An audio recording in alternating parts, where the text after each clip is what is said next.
منا وبالأسماء ما بناس وما في الغيب ننمصونا بكل كتاب أنزله تعالى أن شفاء للمؤمنين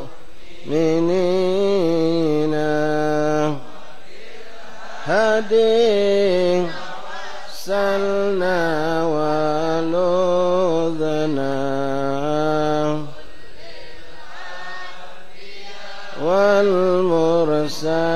والمرسلين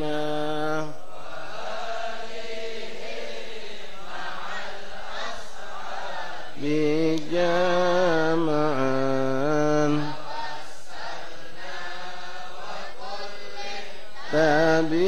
تابعين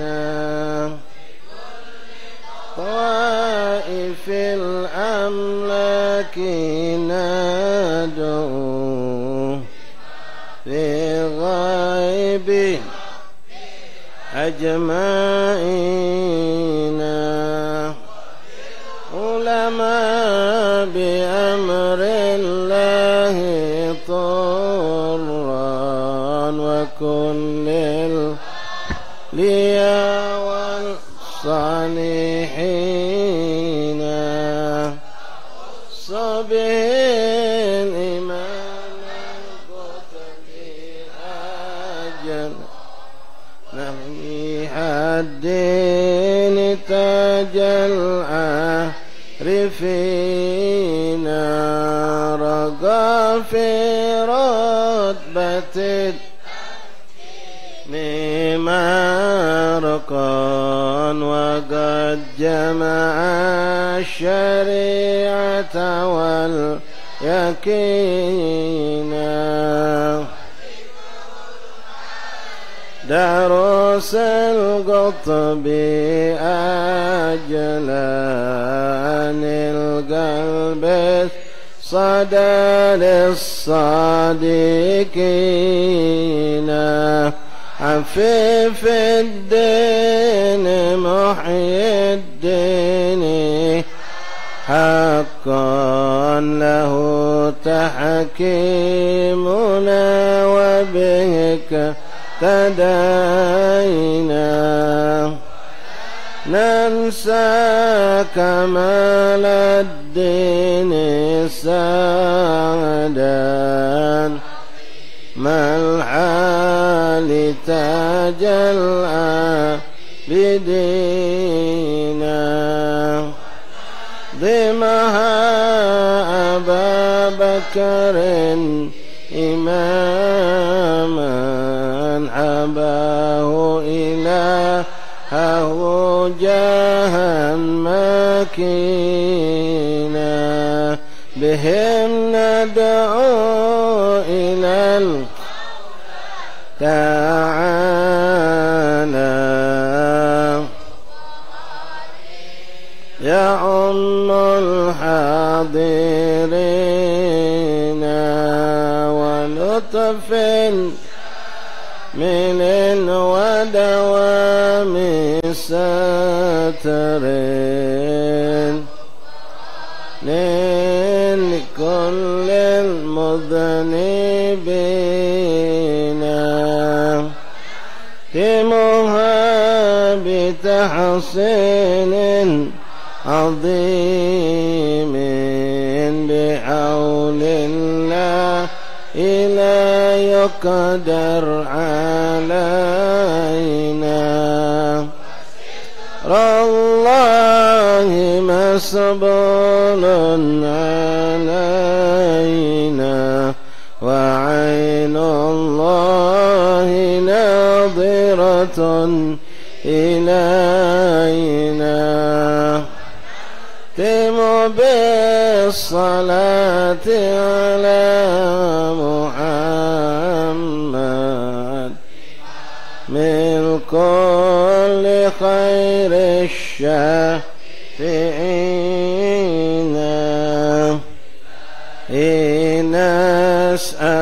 لك بالاسم الأعظم المصطفى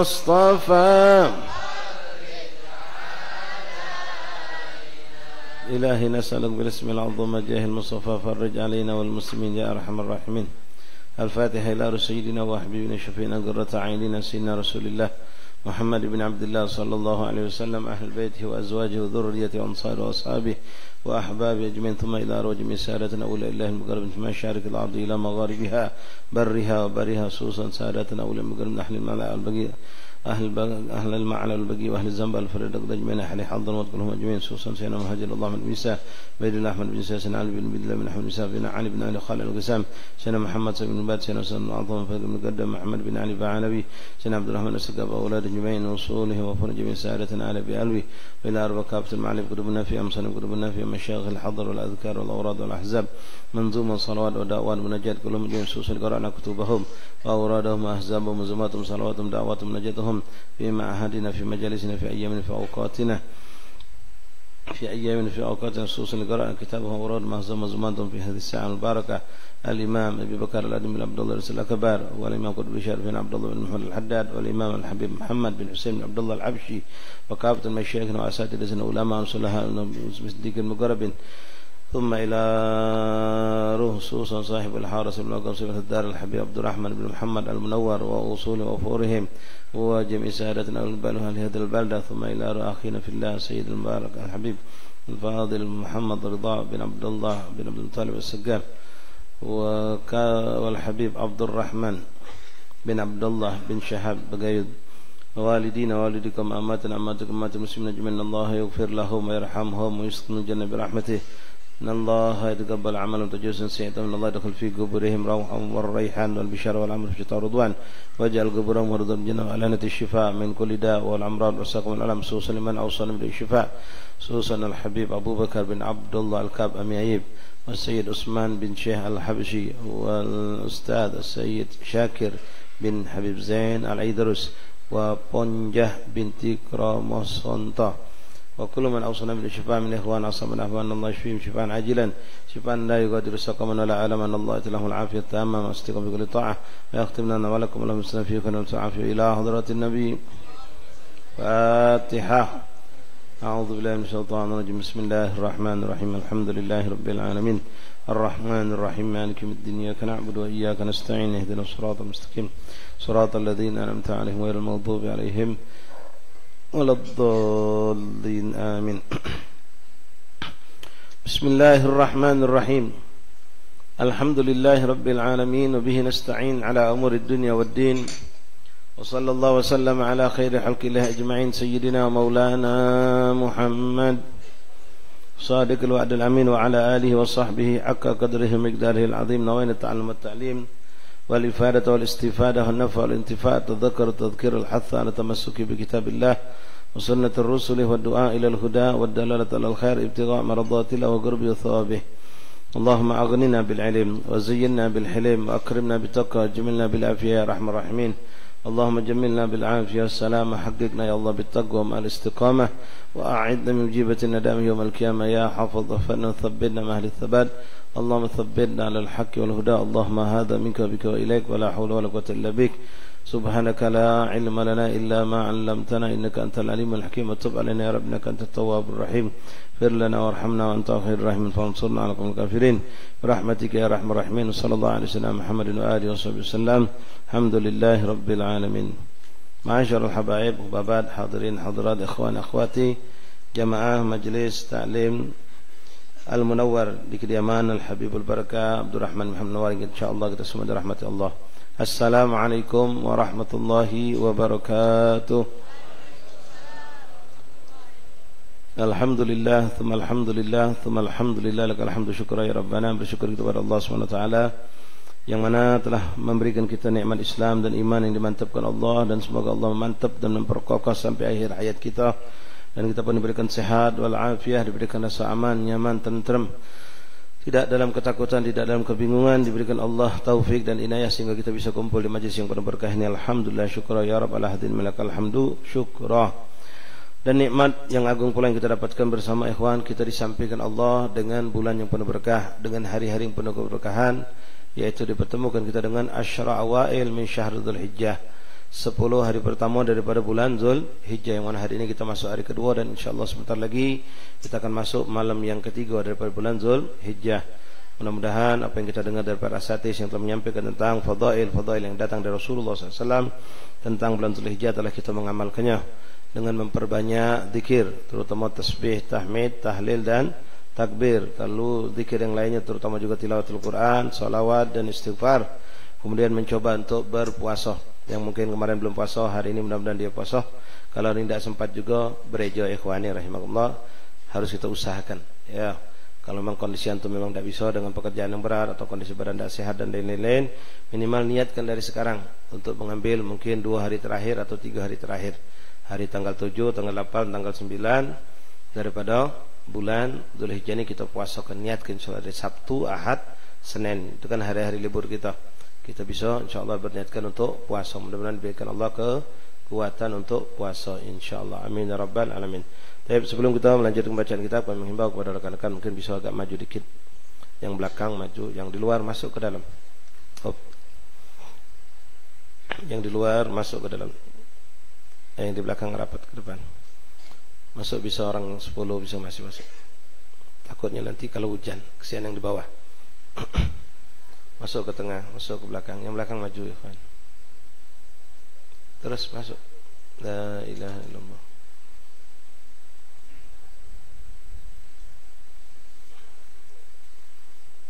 Geser lagi ke dekat. Ya, situ kan kosong banyak. Terus terus ke dalam.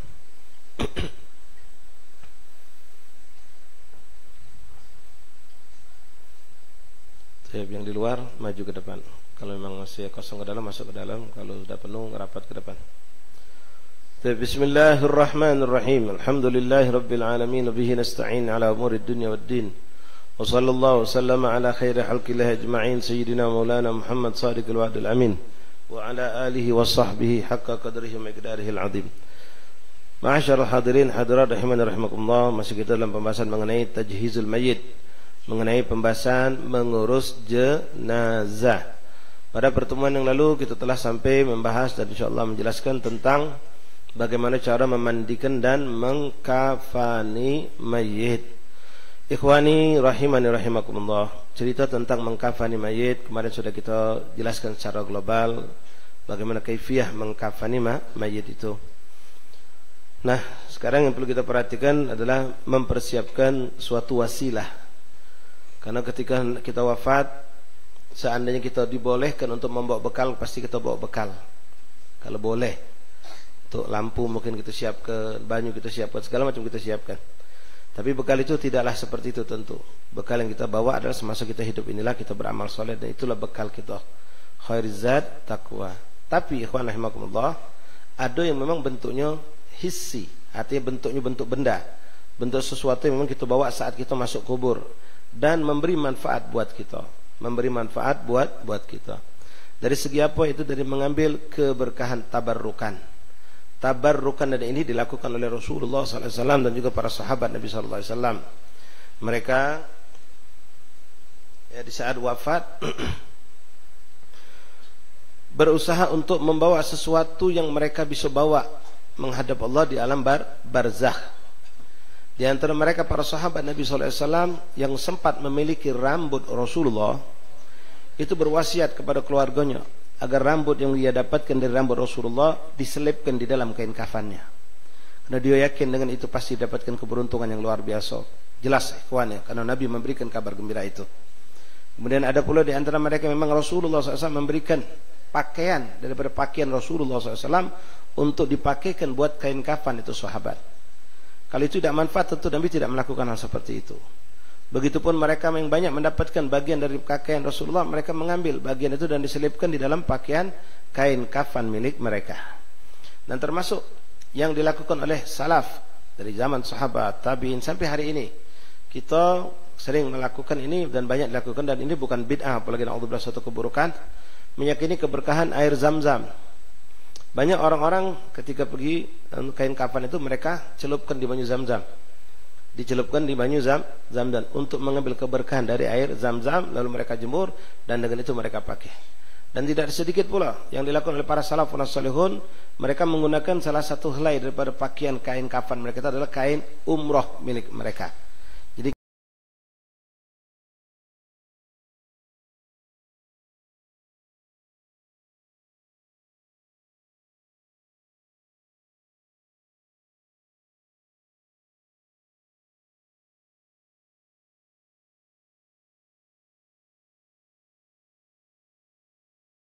jubah guru segala macam pernah yang dipakai oleh guru itu kita boleh kita meminta, karena ini dilakukan oleh para sahabat terhadap Rasulullah dan Rasul memberikan tabiin kepada sahabat dan terus sampai ke bawah sampai yang hidup di zaman kita sekarang.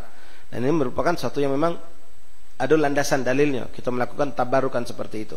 Nah, orang yang hidup zaman sekarang, para guru kita, para salihin, kita kadang meminta keberkahan entah untuk diri kita atau untuk keluarga kita, minta sarung bekas mereka, kalau yang hubabat barangkali minta mengkerno bekas sholat mereka.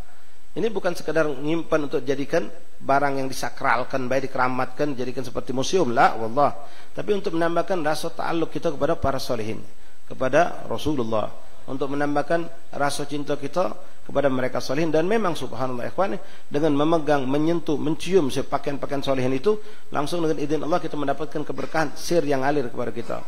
Semangat untuk ibadah akan tumbuh, semangat untuk kembali kepada Allah akan tumbuh pada diri kita. Dan ini yang kita dapatkan dan sampai hari ini ila yaumil qiyamah akan ada itu ikhwani. Sir asrar para solihin pada pakaian-pakaian mereka, pada pakaian-pakaian mereka. Apalagi pakaian itu mereka gunakan untuk menyembah Allah, ibadah kepada Allah. Ya, ruh mereka nyambung dengan Allah, ruh itu nyambung dengan jasad, jasad itu nyambung dengan pakaian. Makanya kita tabarrukan. Dan ini sekali lagi telah berlaku dari zaman Rasulullah SAW. Nah, kita pun boleh mempersiapkan seperti itu ikhwani. Tapi maaf sekali lagi, jangan salah niat. Jangan salah nih, niat ada orang minta bekas guru sekadar untuk ngambok ke, untuk bangga-banggaan lah. Ente dinjok guru itu lebih hebat lagi. Kalau ente tidak minta, ente dinjok, itu yang paling hebat. Itu yang paling cinta. Cinta dan cinta ente yang ente tidak minta tapi dinjok oleh guru. Itu yang luar biasa. Nama istilah itu makhtub. Boleh kita minta? Boleh, minta. Ya, kalau ente berani minta sama orang-orang soleh. Tapi dengan niat yang benar-benar tulus mengharap ridha Allah wa Rasul. Tabarukan dengan solehin karena mereka itu diridhoi Allah dan Rasul, kita ngambil wasilah. Misal saja ente lihat ada seorang aulia solehin, dia selalu pakai imamah. Ente berharap ya Allah, ke imamah yang selalu dipakai oleh seorang wali, seorang soleh itu bisa mendampingi aku di alam kubur. Misal, bukan sesuatu yang buruk, sesuatu yang boleh ente lakukan, minta. Tapi sekali lagi, jangan salah niat. Dan cara minta pun dengan akhlak, dengan adab yang baik. Dan itu orang soleh ketika tahu dengan niat kita, sungguh-sungguhnya kita dengan niat kita, dia pasti akan memberikan. Bahkan kita tabarkan, jangankan yang 2 meter di pojok kepala ini jadi imamah, dapat sedepo macam ini jadilah. Kita yakin ini akan membawakan keberuntungan buat kita di yaumil qiyamah, di alam barzah, di alam kubur itu. Nah, termasuklah ikhwan rahimakumullah tadi kayak kain ihram kita pakai, lalu kita jadikan salah satu untuk pembungkus kain kapan kita, kain ihram kita tadi boleh. Tapi saat itu bukan kain kapan. Ya, kain kapan itu namanya kain kapan. Nak jenis apa kainnya silakan. Nak jenis apa kainnya silahkan, tapi jangan kain yang mahal-mahal. Tidak dianjurkan, justru kain yang murah itu yang lebih dianjurkan. Kenapa? Kita akan memberi untuk bukan uang hidup. Uang hidup lebih berhak untuk menikmati. Ya, kita ada duit kata kelas 500.000 untuk bekal kita beli kain kapan. Ada dasar cuma 200.000, ya beli yang 200.000, 300 pacak buat anak yang keluarga yang masih hidup untuk mereka nikmati, untuk bekal hidup mereka. Karena yang kita akan pakai ini untuk dibuat tanah, akan hancur dimakan tanah. Jadi tidak perlu nak mahal-mahal, nak mewah-mewah. Nah, seperti tadi itu suatu keberuntungan ikhwani rahimani rahimakumullah. Nah, lalu termasuk fi'lus salaf yang insyaallah ya Rabb, Allah juga kita taufik, kita semua bisa melakukan. Ya hubabat, ummahat, akhwat, kita minta sama Allah ya Rabb, cintakanlah kita dengan ibadah. Ini bisa kita lakukan, dan kita saksikan para guru kita melakukan itu, dan kita pun bisa melakukan. Apa itu? Mempersiapkan kain kapan dari sekarang. Mempersiapkan mau beli dasar dari sekarang. Oh, ente tidak usah repot kalau itu. Ente tidak perlu repot kalau ente meninggal, wong sudah ngejo ke pasti. Bukan itu yang kami maksud. Karena kalau kita meninggal, kita manggil Bilal yang akan ngurus jenazah kita, dia sudah menyiapkan kain kapan sepaket, kita akan dilayani dia. Bukan itu yang kita maksud. Seperti tadi contoh nyiapkan kain kapan dengan apa? Dia gunakan kain ihram dia yang dia gunakan berkali-kali tawaf di keliling Ka'bah, berkali-kali dia umrah haji, itu persiapan. Nah, beb nunggu umrah, ada satu cara ikhwan yang insyaallah kita semua mampu. Dan ini antum lakukan, dan jangan anggap suatu hal yang bagaimana gitu terkesan berlebih, tidak wallahi ikhwan. Ini bahkan seperti yang tadi sudah saya gambar kepada antum, bekal yang model macam ini disahkan dalam syariat. Sekarang siapkan kain kapan antum. antum beli dasar putih, ummahat beli dasar putih, atau pakai mengkano yang antum pakai ummahat, ubabat. Antum kan punya mengkano. Jum kan yang sikok, di bahasa Palembang itu siap kan yang sikok, jum ke. Sikok mengkano yang pakai setiap malam untuk tahajud. Dan pesan kepada anak bini anak kita, sama laki kita, sama keluarga, kaget kalau aku meninggal salah satu kain kafan aku yang kupakai untuk tahajud ini. Kita bisa menyiapkan itu. Lalu kita laki-laki bagaimana? Kita tidak seperti perempuan. Kalau perempuan memang ada kain mengkanonya digawa ke dalam kain kafan itu. Kita bisa beli ikhwan. Dasar beli 2 meter. Panjang 2 meter, lebar katakanlah semeter setengah. Lebar kelah tidak apa-apa. Antum lipat, antum jahit pinggir jadi kebentuk sejadah. Sujud di setiap malam. Wallah ini nikmat, bisa kita lakukan. Antum yang masih muda pun bisa melakukan itu. Bahkan kita bisa berbagi. Kita masih muda, oi kau ni kaget lo mikir ke mati tu kau masih muda. Ya, wallah ikhwan mati tak kenal mati, muda dan tua. Katakanlah kalau dong mata ke semangat kita nak muat model macam tadi, ya beli dasar kain kafan, dan kain tanya tukang Bilal tu biasa kain apa ini mereka pakai. Belilah ya 2 meter atau 2 meter setengah, lebar lebih, lenti lipat. Nanti jahit ujungnya baik, jahit tangan jadikan sejadah untuk ente sujud setiap hari. Di rumah, ya kalau masjid tidak usah. Masjid ente nak ngawak kaki lain cerita pula, ya. Untuk di rumah ente pakai. Bahkan ente punya target, insya-Allah. Dengan ini aku akan sholat dengan Quran. Berapa kali hatam Quran dengan sejadah dari kain kafan tadi. Wallah ikhwan ini gunakan. Dan niatkan, kalau seandainya ya Allah, memang aku yang mendahului, aku meninggal duluan, dan aku berharap inilah akan mendampingi aku dalam kubur. Kalau seandainya baik, mek keduluan meninggal, abah kemudian, maka akan kuku berikan ini hadiah buat mereka dalam kubur. Sallallahu alaihi Nabi. Gawikan ya kawan ini, kalau antum mau. Ya, ini bukan suatu yang berlebih atau suatu yang bahkan menjadi motivasi kita untuk tahajud malam insyaallah. Siapkan untuk kita. Tentang pakai setiap salat. Pakai bahkan dengan semakin inti, maka itu inti akan lebih banyak semangat untuk membekali ini. Isi kita kalau pulsa itu diisi sebanyak-banyaknya. Biar tambah berkah. Dan jago jangan dikotori dengan urusan dunia di pojok sejadah itu. Sejadah ini yang digunakan untuk semuanya untuk nanti sujud, solat kepada Allah, atau nanti baca Quran atau zikir atau apalah. Siapkan. Bukan punya target misalnya baik, atau kalau tidak sanggup sujud sehari baca Quran, katakanlah kita usahakan 3 bulan hatam Quran. Selama 3 bulan gunakan itu untuk solat tahajud kita. Solat tahajud, solat apalah di malam hari sebelum tidur barangkali nanti bisa lakukan. 3 bulan hatam saya lakukan. Ya, 3 bulan hatam, 3 bulan hatam. Setahun sudah 4 kali hatam. Masya Allah ya ikhwan. Kalau cuma surah Al-Baqarah yang dibaca ke pojok itu sudah luar biasa. Surah Yasin itu sempat baca ke atas itu sudah luar biasa. Apalagi kalau nanti mampu menghatamkan ke Quran. Sudah cukup. Alhamdulillah sudah 3 kali hatam. Simpan apa? Bukan doa ke, nyiapkan. Insyaallah ini untuk Umi kalau Umi meninggal.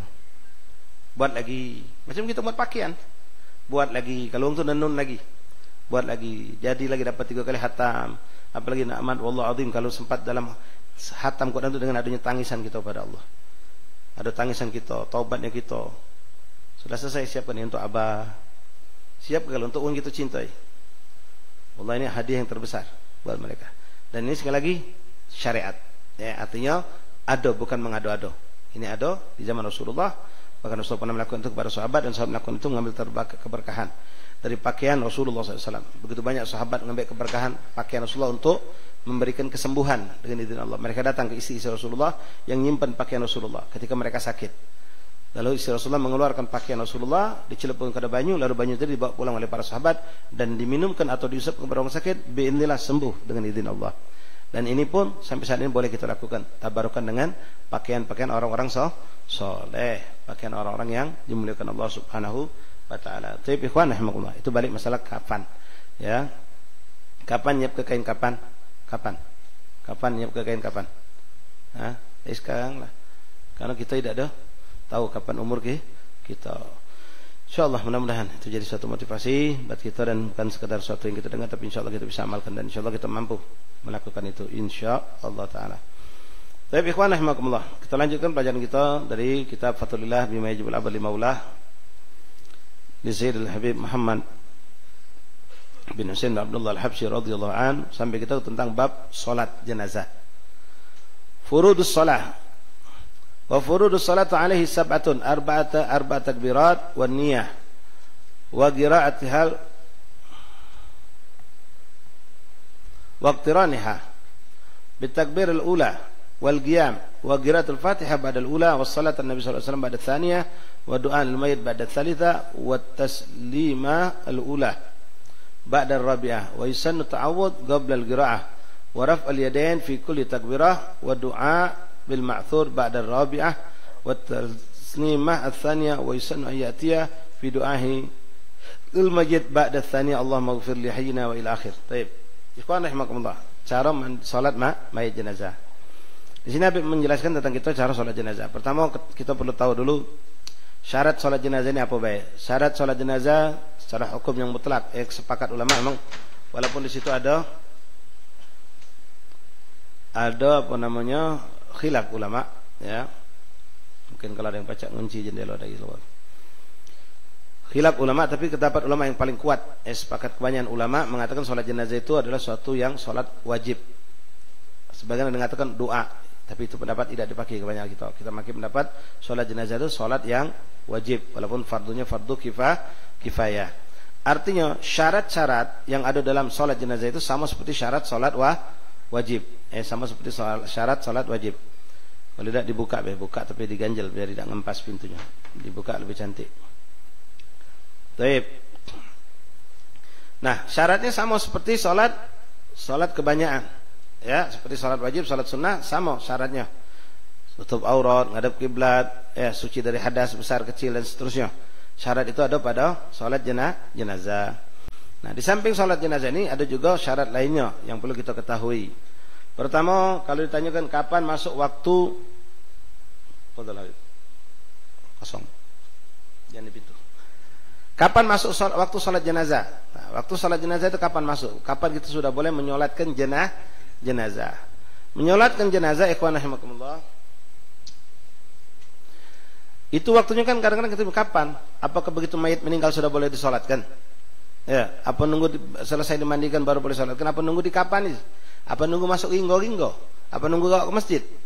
Nah, mungkin sebagian kita tahu tapi kurang tepat. Mungkin kebanyakan kita tahunya sholat jenazah itu baru dilakukan setelah mayit dikafani.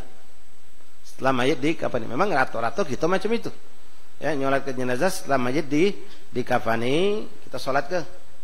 Nah, sebetulnya secara hukum, ikhwan rahimahullah, jenazah itu sudah sah untuk disolatkan setelah selesai dimandikan. Selesai dimandikan, belum dikafani, udah boleh disolatkan. Boleh jadi kita mendapatkan hal seperti ini. Misal kita buru-buru, kita dikejar oleh suatu hajat yang darurat, harus kita kejar. Jadi mayat ini kalau nunggu habis kapan nih, makan waktu lagi 20 menit. Sedangkan kita harus sekarang ini juga. Begitu mayat sudah selesai dimandikan, selesai, ketika posisi itu sudah memang ngadep kiblat bisa diarahkan, maka sholat duluan kita. Oh kaget belum dikafan nih, tidak apa-apa, sah hukumnya. Sah. Nah ini perlu diketahui juga, mengetahui hukum ini kenapa? Kalau antum dalam posisi tidak mampu berwudu dengan air, antum harus bertayamum. Syarat tayamum itu harus masuk waktu dulu. Syarat untuk sahnya tayamum setelah masuk waktu. Nah sekarang masuk waktu untuk salat jenazah kapan? Setelah mayit selesai dimandikan. Yang kedua, mengenai nyolat ke jenazah, itu cukup kalau disolatkan oleh satu orang saja. Ada seorang yang nyolatkannya dan orang ini dianggap sah salatnya dan dia termasuk orang yang wajib salat. Artinya bukan anak kecil. Bukan yang belum balik, budak yang sudah balik, walaupun dia masih kecil, nyolatkan, tidak ada yang nyolat lagi. Dia itulah nyolat ke dewean, langsung digawa, dimakam ke sah. Bahkan ini menyedihkan ikhwan, banyak kita dapatkan di daerah-daerah, di pelosok-pelosok itu, kadang-kadang yang nunggu jenazah di luar kami sampai beratus, yang nyolat ke orang 6. Allah anak ngapat gitu waktu itu masih mondok di Bekasi. Kita masuk ke daerah-daerah pesisir Jawa Barat situ, Purwakarta, daerah-daerah Tambun segala macam, itu menyedihkan. Bahkan kita yang nyolatkan dinjoknya duit pula. Kita bingung, waktu itu kaget gitu. Habis melok nyolat ke selesai, kita nyok mana lagi ungkat nyolat. Kami di luar. Tapi tidak nyolat ke. Apa mereka tidak mau atau mereka punya mitos mungkin buruk kalau nyolat ke jenazah? Padahal anjir pahalanya luar biasa. Yang lebih menyedihkan lagi, Umi, Jida, Ummahat, Ubabat, Habaib, hati-hati. Alangkah nyedihnya kalau kamu meninggal, anak dewek tidak nyemayang ke. Banyak. Baknya meninggal, dia tidak nyolat ke bapaknya. Ngapa? Tidak ngerti, tidak paham. Apakah itu cuma nunggu katil depan masjid? Banyak. Dari sekarang tanyalah anak-anak gitu, paham tak sepanjang jenazah kau nak? Jangan sampai aku meninggal, kamu tak nyemayang ke aku, orang lain nyemayang ke. Ya nikmat wong lain nyembayang, tapi kita akan lebih bangga kalau anak kita nyolatkan. Bahkan kalau anak kita memang orang yang berilmu, dia jadi imam, itu lebih nyantik lagi. Karena memang dia hak dia untuk jadi imam sholat. Nah di sini ya jangan sampai kita tidak ngerti sholat jenazah, ikhwan. Paling gampang sholat jenazah itu. Sangat-sangat gampang. Belajar 5 menit selesai, paham. Tidak pakai ruku, tidak pakai sujud, tidak pakai tidak, tidak pakai tahiyat. Apakah cuma Allahu Akbar niat, takbir. Baca Fatihah, Allahu Akbar, baca salawat, Allahu Akbar, baca doa, Allahu Akbar, tidak usah baca apa-apa boleh, langsung salam habis yang keempat. Selesai. Tidak sulit, tapi subhanallah kita banyak saksikan. Ya, abibnya meninggal, bibinya meninggal, maknya yang meninggal, anaknya tidak melok nyolatkan. Ini menyedihkan. Tapi beberapa hukum yang perlu kita ketahui. Jadi kalau sholat jenazah tadi, seandainya ada satu orang yang orang ini dianggap sah untuk sholat jenazah, maka jenazah sudah dianggap sudah disolatkan. Boleh langsung dibawa ke pemakaman. Tapi maaf ummahat, ubabat, ini hukum ya. Salat jenazah ini akan dianggap sah kalau sudah disolatkan oleh laki-laki. Kalau orang lanang belum nyemayangkan mayit, maka 1000 lah orang betina nyemayangkannya belum dianggap sah salat itu. Syariat ini. Jangan protes. Ustaz, itu yang nyolat itu betina. Wongnya 300. Hafidhat Quran galo, ustazah galo, soimah, goimah, waliyah. Nah, sampailah derajat wali atau kalah. Tino 300 kok wali kalau nyolat ke mayit belum boleh diangkat mayit ini. Apa? Cayung lanang dulu nyolatkannya. Harus laki-laki nyolatkan. Ini perlu diketahui. Jadi wong Cina itu ngapa Ustaz? Tidak boleh nyemayang mayit. Bukan, tidak boleh. Bahkan dianjurkan. Maaf, belum selesai ngomong dianjurkan ini. Dianjurkan mengikut nyolat ke di rumah. Mayit itu bukan melok pergi ke masjid, melok nyemayang ke masjid. Betino jangan melok ke kuburan. Haram hukumnya, bisa menimbulkan fitnah, dosa. Ziarah kubur boleh. Ada caranya, ada etikanya. Dibolehkan dalam syariat. Nyolat ke mayit boleh betino. Tapi kapan? Ya kesempatan nyolat ke di rumah. Misal di rumah tadi itu kebetulan dakati anak yang kati orang lanang ngimami, boleh sih kok perempuan ngimami sholat jenazah ini. Belakangnya makmum kalau. Tapi jenazah ini masih harus disolatkan lagi oleh seorang laki-laki atau sekian banyak daripada laki-laki. Jelas? Ya. Atau kalau memang yang sering kita lakukan, kita nyolat keluar di rumah diimami oleh seorang keluarganya yang lanang, yang betina melok nyolat ke di belakang. Makmumnya keluarganya. Ya, yang betina tadi melok lah. Nah, kalau kamu sudah melok nyolat ke di rumah, nyolatkan jenazah tadi, yang betina terutama, dah usah lagi nak melok mentu. Sudah di rumah lepas ke sudah lepasan, dah usah melok nak ngiring pula ke masjid, melok juga ke masjid, melok nyemayangkan lagi atau belum sembahyang di rumah kami ini. Main dah usah. Mudaratnya lebih besar. Apalagi melok ke kuburan. Nah, panjang sudah cerita sering ana sampaikan sama kamu. Ya, bukan nyengok mayit, nyengok bini kamu yang meninggal. Ya, apalagi bini kita masih muda. Pas tino tadi. Biasa kan ini juga bodohnya masyarakat kita. Ketika ada maknya datang, ada bininya datang, anak gadisnya datang, turun dari mobil, yuk jalan. Dinjoknya persilakan ya, biar magak lubang kubur. Jangan buka pintu, duduk di mobil kamu, tidak usah mentu. Apalagi bininya, itu ada masa iddah namanya. Tak boleh nyongol ke gai, tak boleh dijenguk orang yang bukan muhrim. Ini bisa nyerit mayit kalau betina ini keloyokan. Apa? Allah merintahkan duduk masa iddah. Duduk iddah. Jangan keluar dari rumah wahai perempuan yang suaminya meninggal. Kecuali untuk perkara-perkara yang sangat darurat, berobat, tak baca iddah harus ngari dokter. Nak ngelahirkan, urusan-urusan penting. Kalau sekedar nak silaturahmi, takziah, enggak. Bahkan maaf, ini bukan berlebihan hukum. Ngari wong tuanya pun tidak usah. Kalau memang wong tuanya masih pacak, ngari dia. Dalam arti kata seperti itu. Ya, lebaran nak ngari mak, ngari baknya, tidak usah, duduk manis di rumah. Biarlah abai bok kamu yang ngari kamu ada apa-apa. Ngapa? Kondisi, anggap kamu lagi sakit. Kalau kamu lagi sakit, abai bok kamu datang enggak? Apa tetap maksud kamu ngesot-ngesot ke sana? Enggak, nah ini syariat ngatur. Jadi kalau orang tua kita masih mampu, orang tua kita ngari kita tidak apa-apa. Jangan dipaksakan. Kecuali kalau memang darurat. Orang tua kita tidak pacak nian, kita pengen temu, itu pun dibikin suatu keadaan yang memang tidak dong lihat kita. Mungkin naikkan ke mobil tadi isinya keluarga kita, dalam keadaan keluar dari bagasi dari garasi itu sudah kata nyingok, kaca mobil juga gelap, sampai sana masuk rumah langsung salaman, langsung ketemu duduk dak kati wong yang nyingok selain muhrim. Labak sabi kalau memang amrun daruri. Ya bak kita sakit, mak kita sakit, dak pacak ngari kita, dak pacak datangi kita. Ya barangkali kalau memang kita harus sampai seperti itu lampas, tak apa-apa, tapi dijaga jangan sampai kita nampak ke diri dengan bebas. Ya. Hakadha ikhwani rahimani rahimakumullah. Jadi ingat itu masalah salat tadi. Nah, kemudian siapa yang paling berhak untuk jadi imam? Yang berhak jadi imam salat sebetulnya ikhwani, hak itu milik keluarga. milik ahli waris, milik keluarga.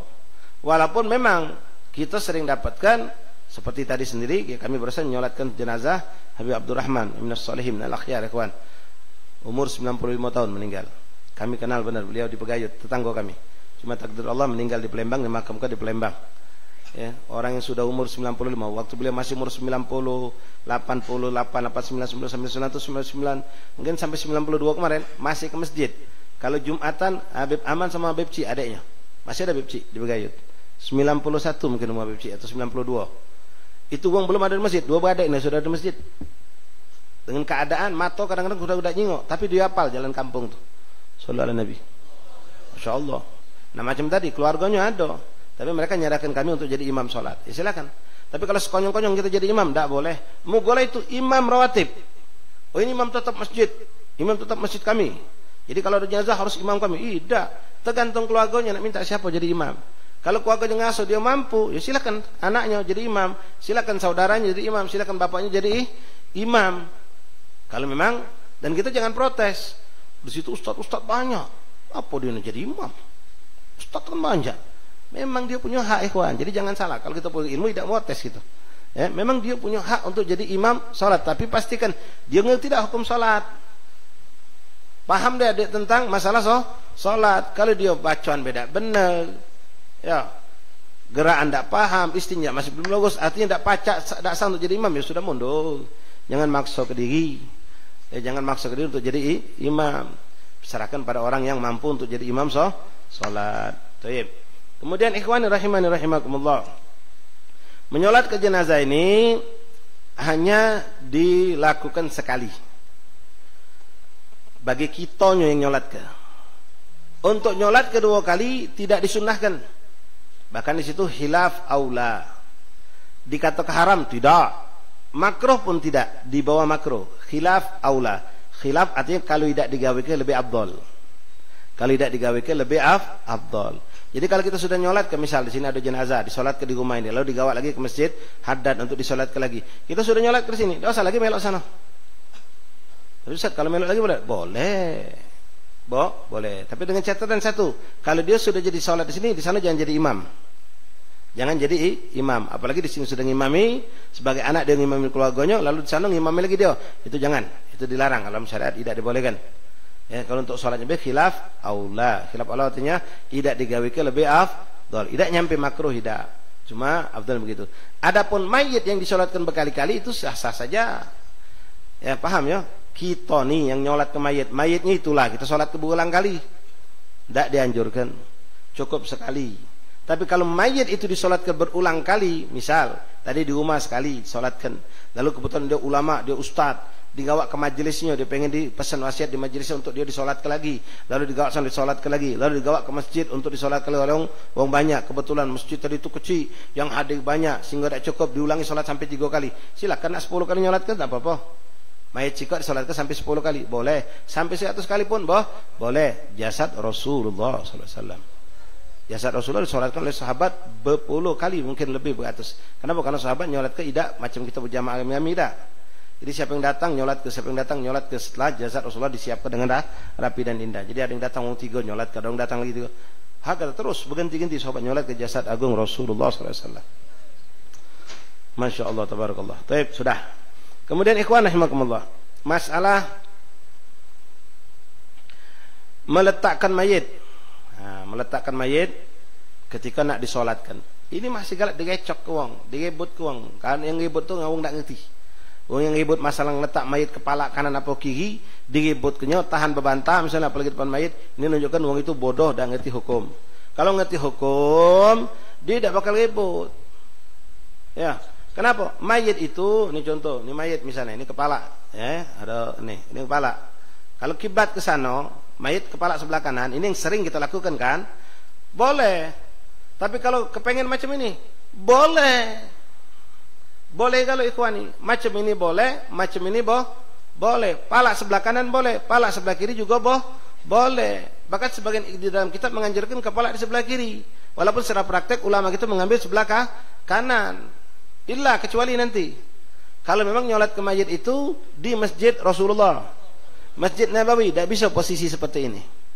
Ketika nyolatkan jenazah di Masjid Rasulullah, Masjid Nabawi, kepala harus sebelah kiri.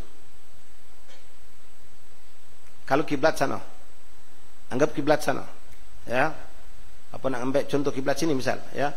Kalau kiblat di sini, ya, kita nyolatkan posisi seperti kiblat sini. Mau tak mau sebelah sini.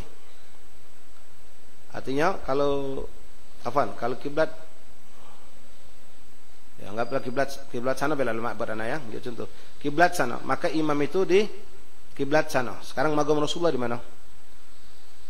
Magam Rasulullah sebelah sini. Magam Rasulullah sebelah kiri. Sedangkan mengimami salat itu di depan saf magam Rasulullah. Maka ta'adduban wa ta'dhiman bin Nabi sallallahu alaihi wasallam tidak mungkin digawe seperti ini. Kenapa? Kaki mayit nendang ke magam Rasulullah. Maka diputar sebelah kiri kepala mayit itu. Kalau ini disolatkan di magam Rasulullah SAW. Paham? Nah, jadi untuk masalah ini yang memang dia patokan dari gurunya dulu, guru kami dulu, kiai kami dulu nganjurkan kalau sholat, bahkan dia wasiat waktu meninggal minta sholat ke kepala sebelah kiri. Silahkan meloi. Itu ke sebelah kanan. Oke, sebelah kanan boleh juga. Dak, jadi mas, alah, tidak usah disebutkan. Nanti tergantung juga imamnya. Sekarang mayit mau disolatkan, uang nyerahkan sama saya, misal, Ustaz, tolong Ustaz B jadi imam, kami nyerahkan sama Ustaz. Payu, anak ngomong, anak pengen kepala mayit sebelah kiri. Ya sudah melok kamu. Ngapa? Ya anak jadi imam. Haknya diberikan kepada anak. Biasa sebelah kiri tempat kita, tapi anak sebagai imam, anak pengen kepala sebelah kanan. Tidak usah protes. Ikuti sebelah kanan. Ini kalau yang ngerti, kalau tidak ngerti, oh tidak boleh, tidak sah, bahkan sampai ngatur ke belakang kali. Ya, jelas insyaallah. Ini pentingnya kita belajar, ya. Pentingnya kita belajar. Alhamdulillah, Allahumma sayyibna sayyiban nafi'an. Alhamdulillah. Baik, lanjut. Ya, ini belum bab masalah salatnya. Sikok lagi masalah, ya, masalah mandi nyolat ke mayit.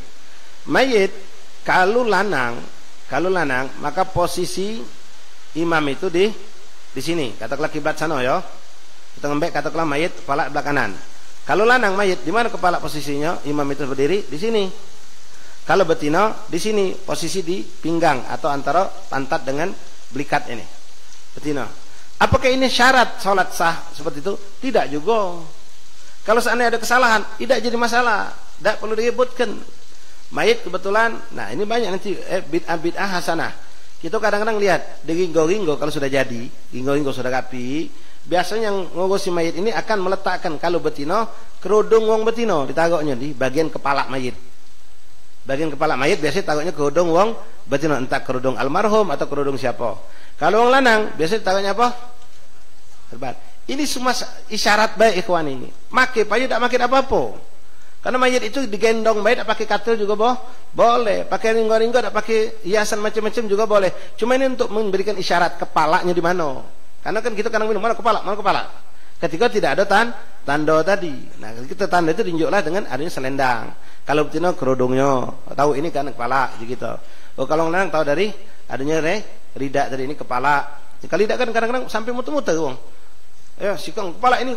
Dah lah muter. Oh, bukan, salah kamu tuh. Aku ni tahu. Belas ini muter lagi mayit. Kasihanlah puter-puter. Ya, mayit tadi. Nah, sekarang posisi seperti ini tadi. Ya. Maka kita posisi kita tegaknya di mana? Ikhwan rahimakumullah. Wong lanang kalau mayit lanang, kita tegak di sini. Anggapnya kiblat sana. Wong betina kita tegak di sini. Jelas. Nah, seandainya ada kesalahan, mayit ini kita tidak tahu. Kita tahu pas mau masuk, kita belum tahu mayit lanang betina, langsung diminta, "Oh Ustaz, tolong Ustaz, kami dari tadi nungguin siapa lah pacak imam, antum lah, aduh Ustaz maju Ustaz." Sudah, belum sempat kita nanya, langsung wong baca Fatihah untuk ngimami salat. Kita nyangko, misalnya anggaplah ini kejadian, ya. Kita nyengok kerudung, betul dekat selendang. Pasang ngong kerudung, nah betina aja kita ini. Uji kita betina, tegaklah kita di sini. Pas kita sudah Allahu Akbar, wong nak nego kita tak berani kalau. Sudah selesai semayang, dah doa, pas mayit nak diangkat, ada orang mesti ke, "Ustaz, salah Ustaz tu, ngapa tegak di situ?" "Ngapa kan betina aja." "Bukan Ustaz, ini lanang mayitnya." Bukan Maimunah namanya, Maimun. Maimun. No, jadi gitu. Jadi mana? Ulangi lagi sholat. Tidak usah. Ngapa nak ngulangi lagi? Salah tegak tak jadi masalah. Walaupun disengaja sekalipun. Ya, jadi tidak jadi masalah kalau salah tegak tadi. Tidak perlu, apalagi mayit sudah digawa, sudah keluar dari masjid, teriak lagi pipit balik. Ngapo? Salah. Salah. Ada kejadian macam itu, cuma bukan mayit suruh nyolat lagi. Ya, macam-macam, kadang tingkah manusia yang tidak ngerti dengan hukum. Jadi balik macam itu, ikhwan. Ketika ente salah imam, salah berdiri, tidak jadi masalah. Ini pernah kita dapatkan. Imam ini tidak tahu. Dia nyangka itu betino, dia nyangka lanang, dia tegak bukan di sini. Ya, dia tegak pas jenazah itu betino. Ini anak saksi ini, anak pernah sholat di belakang orang seperti itu. Ini ustaz betul, itulah tadi ustaz baru datang langsung dimenjoi amanat untuk jadi imam. Jadi pas tegak di sini. Padahal mayit ini betino, dia tegaknya di sini. Kan lanang di sini nih. Jadi selesai sempat ada ngesikkan. Ustaz, salah. Cuma dia tidak dengar. Langsung takbir, Allahu Akbar. Ya kita melok baik, yang ngerti, yang tidak ngerti bingung mana melok apa tidak. Yang tidak ngerti itulah yang tidak belajar. Kalau belajar melok baik. Ngapa salah itu tuh? Nah, kalau yang bodoh sok pintar, salah itu, tak sah itu tuh. Tak sah semayang kayak gitu, semayang lagi baik di kuburan. Oh buyan kau. Ya, tidak apa-apa. Di sini sama baik. Sah galau. Jelas? Ya, mayit di sini juga boleh. Nah, sekarang kalau mayit itu lebih dari satu. Kalau lebih dari satu boleh dijajakan, memanjang. Kalau masjidnya luas, tumpukan. Itu lebih abdol. Ada masjid dua kok, satu sini, dua sini, tiga sini. Imam di sini. Kalau memang jenis kelaminnya sama, lanang galau, tegak di sini, sejajar, tiga kok tadi. Atau boleh juga sekaligus mayit tadi itu macam ada musibah, sekalian sholat ke mayit ini belasan jumlahnya. Nak dicojong macam-macam itu, penuh masjid aja. Memang manjang, tak apa-apa. Patokan baik sikok, yang lainnya melok galau sudah hitungannya. Sikok jadikan, yang lain melok galau. Nah kemudian kalau seandainya mayit itu sikok lanang, sikok betino,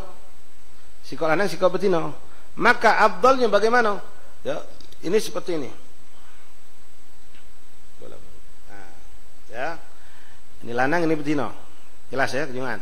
Nah, maka posisi tidak seperti ini, ikhwan. Nah, tidak disejajarkan. Mana caranya?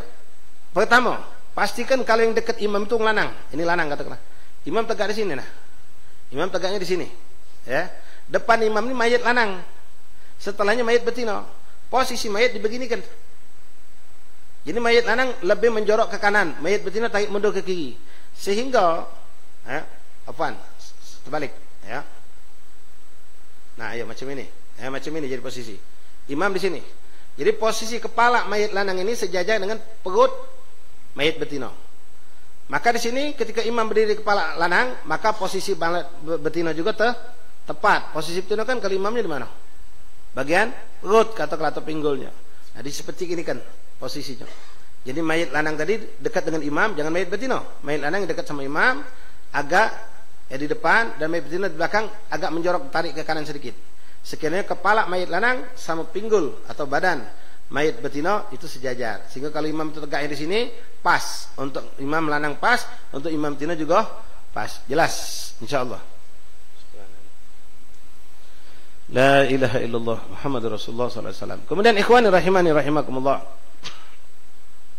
yang perlu kita perhatikan ketika kita nyolat ke mayit, ya, mengenai saf salat itu ya kalau bisa dirapikan, ya, rapat lurus. Ini keanehan zaman Covid.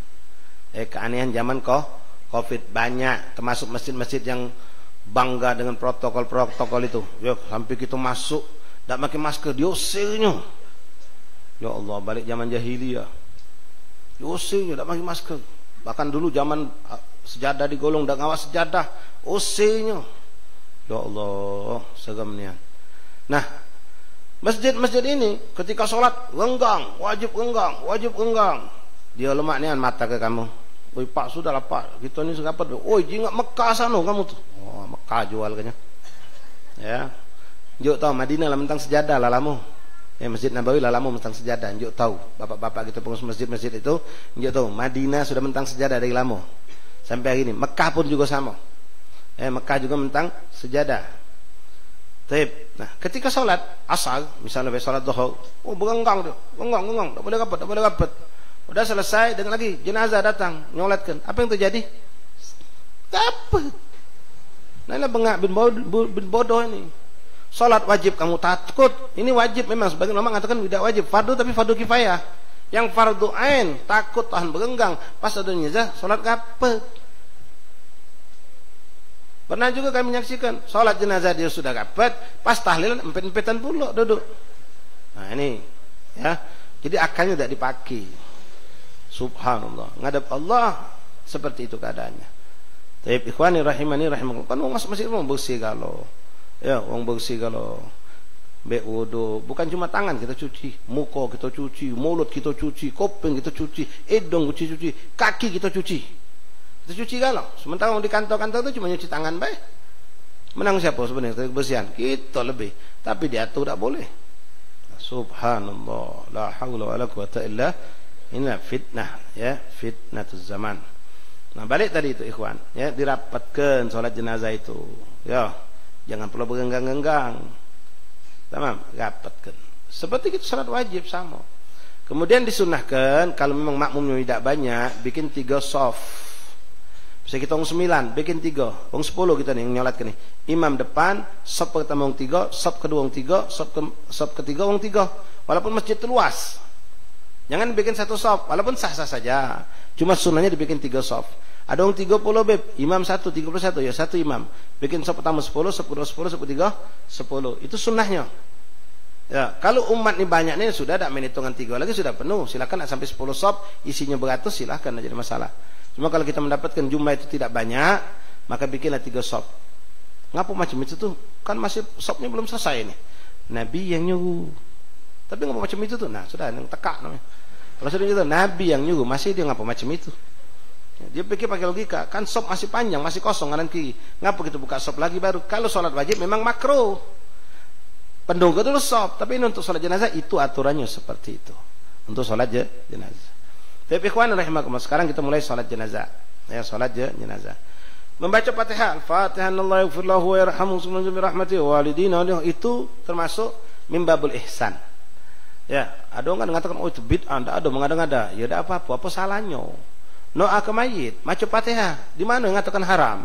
Di mana mengatakan itu suatu yang salah? Kita maca Al-Fatihah, wong 100 maca Fatihah, mayit itu dapat wow. Jangan masalah pahala yang kita kirimkan. Bacaan Fatihah itu menunjang rahmat Allah yang sangat luar biasa. Bukankah Nabi Muhammad SAW pernah menyuruh sahabat untuk menebang pohon pelepah kurma diletakkan di atas kuburan? Apa kata Nabi? Selagi ini pelepah kurma masih basah, dia bertasbih kepada Allah. Dengan tasbih itu mayit dapat rahmat Allah. Sallallahu alaihi Nabi. Nah kalau mayit itu pohon yang tidak bernyawa, bertasbih kepada Allah, mayit dapat untung, mana yang hidup. Ini bicara ketika kita nak salatkan, lebih lagi kalau kita maca Quran di kuburan, maca tasbih, tahmid, tahlil di kuburan. Jelas sangat-sangat baik, sangat dianjurkan. Maca Yasin di rumah tak boleh, tahlilan tak boleh, di kuburan tak boleh kan? Tak boleh kah? Galau, padahal boleh ikhwan. Ya. Nah, ketika kita nyolatkan mayit, ya menyolatkan mayit, sudah shaf rapi, ya silakan maca Fatihah tadi boleh. Nak 3 kali silakan, nak sekali juga tak apa-apa. Tidak pun tak apa-apa. Ya. Sudah rapi, kita mulai niat usolli ala hadzal mayit. Ya. Kalau betina Ustaz, boleh tak kalau anak sama ke Allah usolli ala hadzal mayit? Boleh. Mayit dalam makna lugo. Mayit adalah orang yang sudah tidak bernyawa. Boleh. Nak diganti hadhihi juga boleh. Ya, hadhihi. Cuma kakek kalau kamu bingungnya kalau mayitnya ada 2, lanang betina. Ya, usolli ala hadain mayitain. Nah, bingung kamu yang tak belajar, ya. Jadi cukup boleh diganti dengan usolli ala hadzal mayit. Jenazah. Jenazah itu lanang betina. Lanang betina masuk galau. Jadi kalau kita ente jenazah ada tak marbutunya kan? Berarti betina. Kalau lanang jenazah. Dah bagi hak. Enggak sama baik jenazah. Ya, jadi boleh usolli ala hadzal mayyit, boleh usolli ala hadhil mayyit, boleh. Nak dikatakan maitah boleh, bukan maitah. Ya. Untuk pelapasan kalau kamu bingung, kamu tak tahu mayit itu lanang atau betina misalnya, atau tak tahu cara melapaskan niat, bisa dengan ngentol niat imam. Usolli ala ma nawa imam. Wa ma nawa fihi imam, boleh. Aku niat dengan niatnya imam ketika salat. Nah, takbir, ketika takbir di situlah kita melintaskan niat. Allahu Akbar. Salat jenazah 4 takbir. Salat jenazah 4 kali takbir. Ya, 4 kali takbir. Kalau kurang tidak jadi masalah. Kalau lebih tidak jadi masalah. Kalau kurang perlu diingatkan. Karena dia seperti rakaat. Tapi kalau imam itu lebih tidak jadi masalah.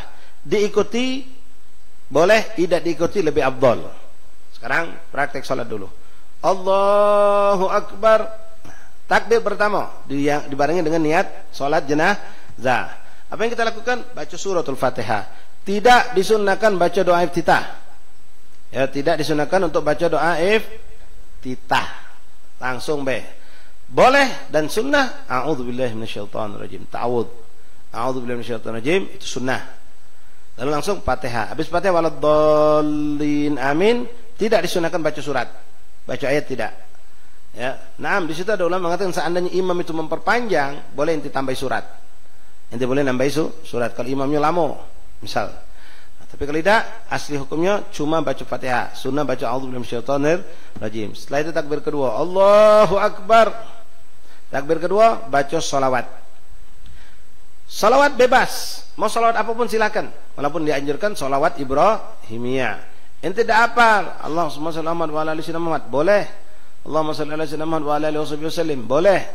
Salat Ibrahimiyah lebih cantik, lebih afdal. Nah, kalau Fatihah disunahkan sebelumnya a'udzubillahi minasyaitonirrajim. Kalau salawat ada disunahkan juga sebelumnya baca alhamdulillah. Takbir kedua Allahu Akbar, alhamdulillahirabbil alamin. Allahumma shalli ala sayyidina Muhammad wa ala alihi wasallam. Kenapa salat jenazah ini doa? Salat jenazah ini doa. Jadi sebelum salawat disunahkan kita baca alhamdulillah. Jadi alhamdulillahirabbil alamin. Allahumma shalli ala sayyidina Muhammad wa ala sayyidina Muhammad kama shallaita ala Ibrahim wa ala Ibrahim wa ala sayyidina Muhammad kama barakta ala sayyidina Ibrahim wa ala Ibrahim fil alamin innaka Hamidum Majid. Itu kalau memang kita hafal. Kalau tidak hafal silakan baca salawat apapun silakan. Nah, itu nomor setelah takbir kedua. Setelah takbir ketiga. Takbir ketiga Allahu Akbar, baca doa untuk mayit. Baca doa mayit. Sanggup yang panjang, baca yang panjang. Tak sanggup pendek jadilah Allahumma ighfir lahu warhamhu. Cuma apa dua kalimat itu, jadilah. Oh, apa agak lebih panjang, Bib? Allahumma ighfir lahu warhamhu wa'afihi wa'fu anhu. Terus sudah seperti itu, Bib. Ya sudah bagus, lebih cantik lagi. Lebih panjang lagi apa? Silakan Allahumma ighfir lahu warhamhu wa'afihi wa'fu anhu akrim nuzulahu wasi' madkhalahu wasil bima talab ila akhir. Silakan, itu jelas lebih banyak doa mayit, lebih afdal. Kalau memang tujuan salat mayit itu mendoakan mayit. Jelas ikhwan nih? Ya, jadi baca doa. Doakan mayit itu dengan apa yang kita bisa. Minimal Allahumma ighfir lahu warhamhu. Kalau betina mayitnya Allahumma ighfir laha warhamha wa'afiha wa'fu anha wa akrim nuzula ila akhir. Tak baca panjang, pendek jadilah. Jelas. Kemudian takbir lagi yang keempat, Allahu Akbar. Takbir keempat di situ ada ulama menyampaikan tidak disunahkan membaca apapun, langsung setelah takbir Allahu Akbar, Assalamualaikum warahmatullahi, boleh. Setelah takbir keempat tanpa baca apapun, boleh. Namun sebagian ulama mensunnahkan membaca doa lagi untuk mayit. Allahumma la tahrimna ajrahu wa la taftinna ba'dahu waghfir lana wa lahu. Bib, aku dah hafal. Kalau dah hafal, ulangi lagi doa yang ketiga tadi. Allahumma ighfir lahu warhamhu wa'afihi wa'fu anhu ila akhir. Jelas? Jelas ya, insyaallah. Nah, sekarang masalah takbirnya. Takbirnya ini ikhwan beda dengan takbir salat lebaran. Tak lama lagi salat lebaran. Ya, kalau salat lebaran memang disunahkan makmum dan imam sama-sama mengangkat suara. Kalau salat lebaran gimana gitu? Allahu Akbar. Makmum kalau Allahu Akbar, kecuali betina jangan angkat suara. Aurat, betina itu tidak boleh angkat suara kecuali dia salat betina sama betina di tempat yang tidak didengar oleh orang lanang. Itu boleh. Ya, tapi kalau di situ dia betina sama betina tapi kanan kiri jalan, orang lanang banyak wawi, ya jangan, tidak boleh, tetap salat itu. Nah, kalau salat jenazah tidak, ikhwan. Salat jenazah cukup imam yang angkat suara. Allahu Akbar, kita Allahu Akbar. Jangan baca salat lebaran. Ya, Allahu Akbar, makmum Allahu Akbar. Nah, salat lebaran you. Ya, salat jenazah tidak dikeraskan, cukup imam saja. Jelas insyaallah. Baik. Masuk ahbab hadirin rahimani rahimakumullah. Kemudian sekali lagi khilaf yang galak disebutkan di Palembang ini mengenai nyolat ke jenazah habis asar. Ya, ada yang ngatur tak boleh. Tidak sah. Kaget dulu belajar ni, kenapa tidak kamu ngomong gitu tuh.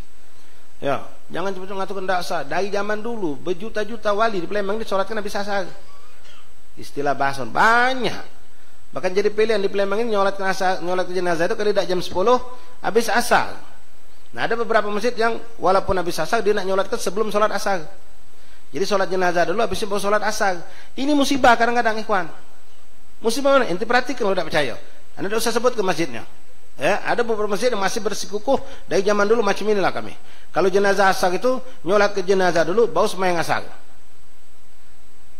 Memang tidak ada larangan, boleh-boleh baik, sah-sah baik. Tapi yang kita takut musibahnya begini, pas jenazah sudah disolatkan, Allah Akbar, selesai, Assalamualaikum warahmatullahi, Assalamualaikum warahmatullahi.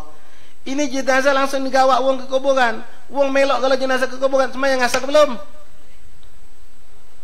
Kan musibah ini. Bahkan lebih cantik dan tidak ada larangan. Kalau mengatakan larangan bukan itu sholatnya sholat sunnah dianggap. Sudah tadi saya katakan kan, ada yang mengatakan ini sholat sunnah katanya. Katakanlah kalau kau anggap ini sholat sunnah, misalnya baik, ya, yang tidak boleh sholat sunnah itu habis asar, tidak boleh sholat sunnah. Buka telinga kau, buka mata kau, baca kitab. Sholat jenazah ini termasuk sholat sunnah yang sebab mutaqaddim. Apa makna mutaqaddim? Ada sebab dulu baru adanya sholat. Ada sholat dulu baru ada jenazah, apa jenazah dulu ada baru sholat gitu. Ada jenazah dulu. Sekarang nih ada katik abang meninggal, atau kita nyolat ke jenazah, tidak mungkin. Nah, secara hukum syariat, ba'da sholat subuh, ba'da sholat asar, kalau ada sebab sholat itu mendahului dari sholat, maka boleh. Seperti sholat wudu, seperti sholat tahiyatul masjid, boleh pada asar, pada subuh dilakukan. Kenapa? Masuk masjid dulu baru adanya sholat, wudu dulu baru adanya sholat. Ini jenazah dulu baru kami sholat jenazah itu. Kalau dia menganggap itu sunnah, kalau menganggap itu wajib, ya jelas wajib dekat larangan setelah sholat asar, setelah sholat subuh. Sholat wajib tidak ada larangan, silahkan untuk melakukan seperti qada sholat, boleh. Menjamak takdim, menjamak takhir, ada dong sholat jamak takhir, dhuhur sama asar. Dia sholat asar dulu baru sholat dhuhur, boleh. Karena hukumnya wajib tadi, jelas insya Allah. Kemudian, ikhwan rahimakumullah, nyolatkan selesai, ya, boleh langsung diangkat, tidak usah pakai doa lagi, boleh. Tapi pakai doa lagi, apa salahnya? Jadi kadang-kadang ada yang protes, ngapa pakai doa lagi? Sudah tadi semayang tuh, doa ke itu tuh. Nah, memang pintar tapi kebelinya memang pintar dia, tahu dia, sholat jenazah itu doa ke mayit. Tapi kita ini biasanya sampai selesai, Assalamualaikum warahmatullahi, Assalamualaikum warahmatullahi.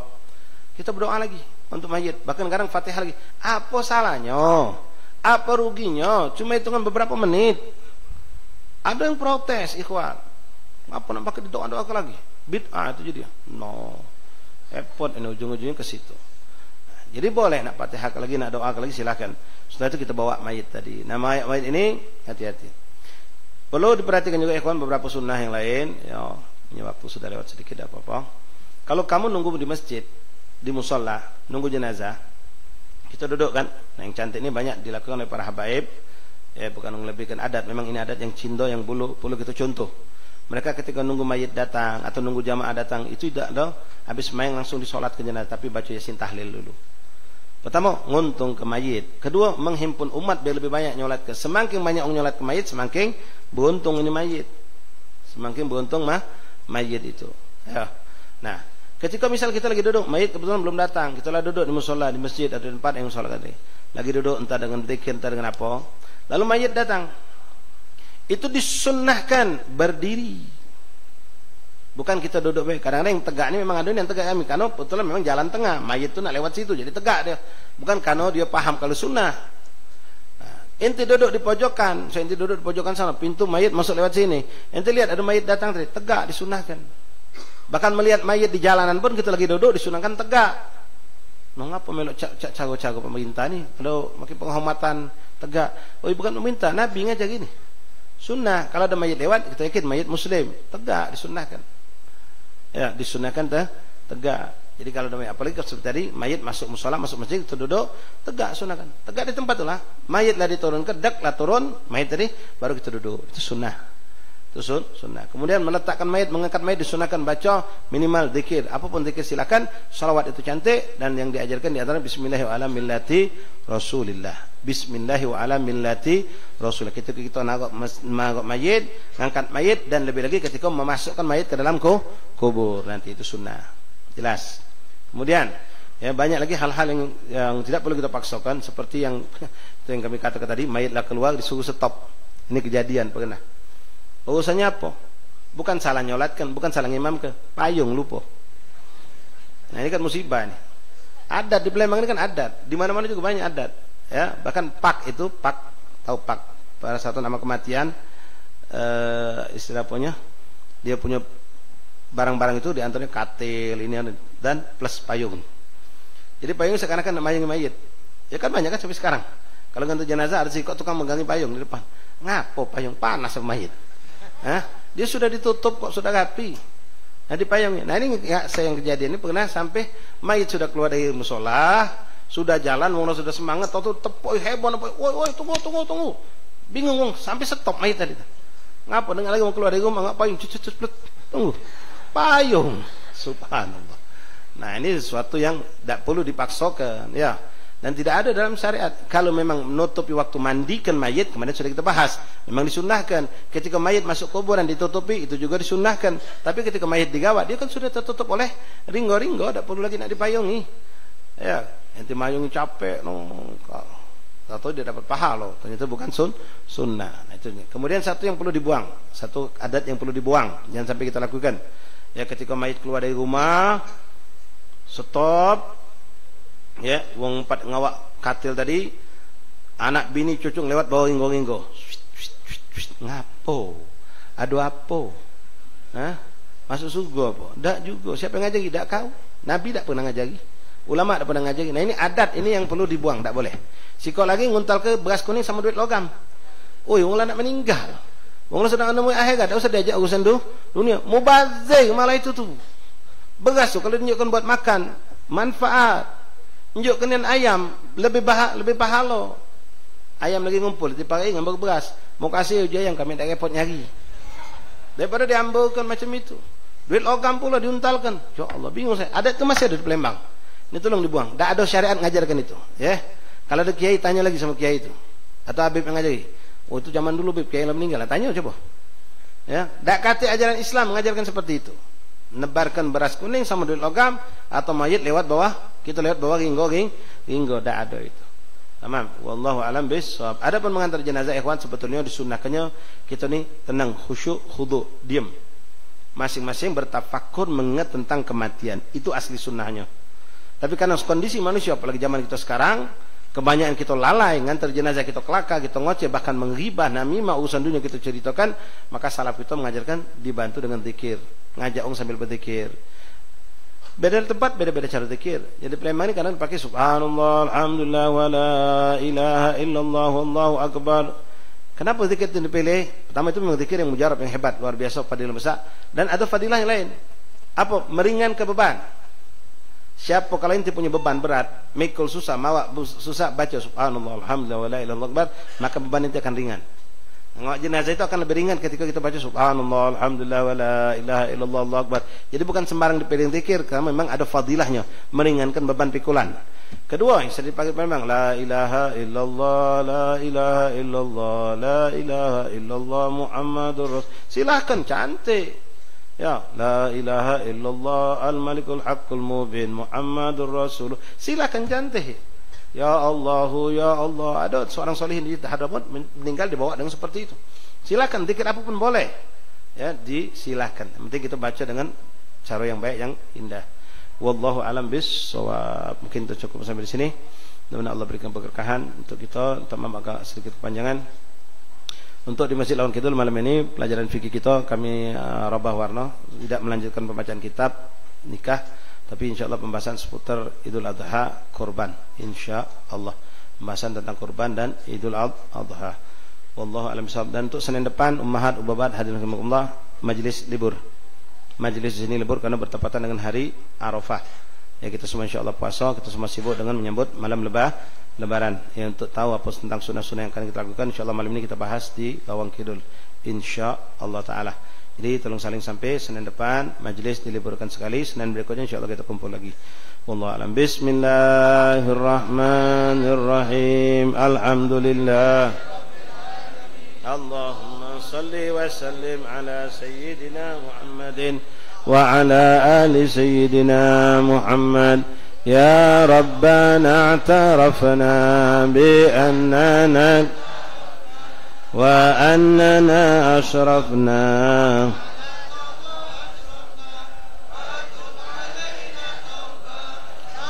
likulli hawbah wastur lana al-awrati آتي واغفر لوالدنا ربي ومولودنا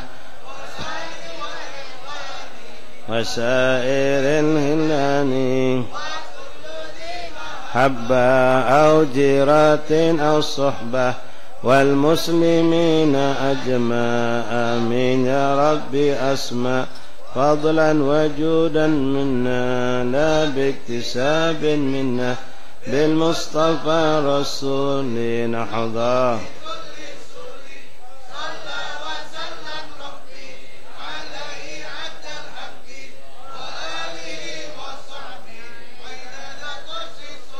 والحمد لله في البدع فاتح بالقبول تنصر إلى حضرة رسول الله محمد